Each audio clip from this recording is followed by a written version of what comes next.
Now we will see the administration of these kingdoms at that time. They used high sounding titles. बहुत ही ज़्यादा बड़े बड़े दिखने वाले टाइटल्स, जैसे महाराजा धीराज, ग्रेट किंग या overlord of kings. Maharaja Dhiraj, great king मतलब बहुत बड़ा राजा, ओवर लॉर्ड ऑफ किंग्स राजाओं का राजा। दूसरा, Tribhuvan Chakravarti, lord of three worlds, तीन दुनिया का, तीनों लोक का लॉर्ड यानी राजा। These were looking high sounding titles. You might have imagined that this much power is only imaginary. So, but in reality, you will see that they shared power with Samantas, association of peasants, traders, and Brahmanas. This is obvious, this is natural, that someone who is in this world, whether he is a king or lord, he have to share power with other people also. Now we will see the resources of kingdoms at that time. They collected resources from the producer. Producer was peasants, किसान होते थे producer जो खेती करते थे, cattle keepers जो जानवरों को पालते थे, आर्टिजन्स जो कुछ चीजें छोटी मोटी चीजें हाथों से बनाते थे। Often compelled to surrender part of their produce, अक्सर उन्हें मजबूर किया जाता था या फिर उन्हें कन्विंस किया जाता था कि वो जो कुछ पैदा करें उसका कुछ पार्ट जो है वो राजा को दे दें। और इनको कहा किया जाता था, these taxes were known as rent. Why rent? Rent मतलब किराया। Why? Because the lord of their land, real owner of their land was king. So these were claimed as rent. यानी कि तुम्हें जो देना है टैक्स नहीं है, वो किराया देना है, क्योंकि जो असल में मालिक है जमीन का वो राजा है।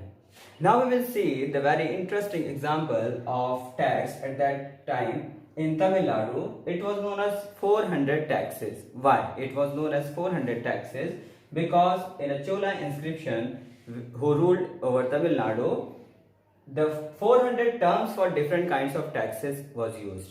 In Chola inscription 400 तरह के टर्म्स का इस्तेमाल हुआ अलग अलग काइंड्स ऑफ टैक्सेस के लिए। जो सबसे ज्यादा यूज हुआ वो है वेटी। वेटी नाम का एक टैक्स है। ये फोर्स्ड लेबर के फॉर्म में दिया जाता था, मतलब जबरदस्ती मजदूरी कराना। उसके अलावा जो टैक्स वहां पे लिए जाते थे, थैशिंग द हाउस, ये तमिलनाडु की बात है। थैशिंग द हाउस मतलब छप्पर जो मकानों पे लगाए जाते हैं। यूज ऑफ लैडर, सीढ़ी का इस्तेमाल करना, उसके लिए भी tax. Climb of palm tree, palm tree पे अगर चढ़ने का टैक्स लिया जाता है। सक्सेशन टू फैमिली प्रॉपर्टी, उसके अलावा फैमिली प्रॉपर्टी में अगर आपको हिस्सा मिला है तो उसका भी आप टैक्स दीजिए। Now we will see the resources and their use. जो रिसोर्स कलेक्ट किए जाते थे उनका इस्तेमाल क्या होता था। फाइनेंस किंग्स एस्टैब्लिशमेंट, राजा का जितना भी एस्टैब्लिशमेंट होता था उसको फाइनेंस यानी कि उसको पैसा दिया जाता था। फाइट वार्स यानी जंगे लड़ने के लिए, वार लड़ने के लिए, वार करने के लिए ये कलेक्शन लिया जाता था। प्रोड्यूस जो कुछ भी लिया जाता था टैक्स के फॉर्म में, रेंट के फॉर्म में। Construction of temples and forts, इसके अलावा टेम्पल्स और फोर्ट्स को बनवाने में इसका इस्तेमाल किया जाता था।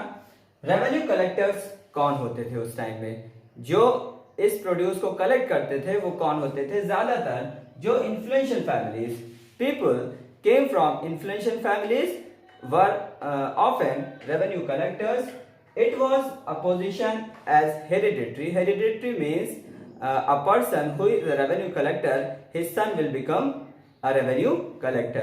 Sometimes and often this post was given to close relatives of king. One important aspect at that time was warfare was for wealth. They have their specific region, but to expand their power, expand their wealth, several dynasties or several rulers tried to expand their control over other regions. For example, one example is there, Kannauj was a very fertile land and eye of several rulers was there. Gurjar Pratihara, Rashtrakuta and Pala dynasty rulers fought for several years for the control of Kannauj. This struggle was known as tripartite struggle. Why tripartite? Because three parties were involved in this struggle. For example, Gurjar Pratihara, Rashtrakuta and Pala rulers. Other dynasties who were involved in warfare for wealth were, for example, Jahamanas. Later, they were known as Chauhan. They ruled over Delhi and Ajmer. Delhi और अजमेर के इलाकों में इनका राज था. They were opposed by Chalukyas of Gujarat. Chalukyas of Gujarat opposed them. Other rulers also opposed them. Their best ruler was Prithviraj III from 1168 to 1192. Prithviraj III was very brave ruler. He was Chauhan. He defeated Afghan ruler Sultan Muhammad Ghori. Sultan Muhammad Ghori was defeated by Prithviraj in 1191. But later, in 1192, he lost his empire. So you have seen that the administration, the revenue collection system, and the war for wealth of 7th to 12th century kingdoms and kings. And in this part, I have told you some aspect of that era. Later on, in another part, I will tell you about different other dynasties. Thanks for watching. Please like, share and subscribe my video and get more and more information for history, social and political life as well as geography, and thanks.